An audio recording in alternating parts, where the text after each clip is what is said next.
আমি তোমাদের সাথে আমার ভাবনা, অভিজ্ঞতা, আমার শিক্ষকতার জ্ঞান, আমার গবেষণার জ্ঞান শেয়ার করে নেব।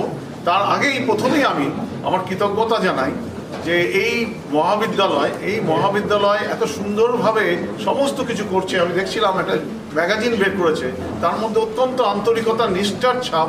ম্যাডাম প্রিন্সিপাল যেভাবে বললেন, আমি বুঝতে পারলাম যে এদের আন্তরিকতা, সিনসিয়ারিটি, সেন্স অফ রেসপন্সিবিলিটি সর্বোপরি আমাদের যে মূল লক্ষ্য ছাত্রছাত্রীদের কাছে শিক্ষা পৌঁছে দেওয়া, তার কোনো ত্রুটি নেই।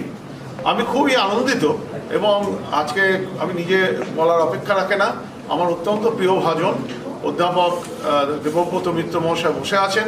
তোমাদের জানিয়ে রাখি, তোমরা সৌভাগ্যবান যে এরকম একটি ডাইনামিক পণ্ডিত এবং সর্বোপরি বৃহৎ হৃদয়ের একজন মানুষকে তোমরা পেয়েছো। উপাচার্য তো একটা আক্ষরিক আলংকারিক পদ, কিন্তু মানুষ হিসেবে একজনকে, ভালো মানুষকে পাওয়া খুব কাছ থেকে।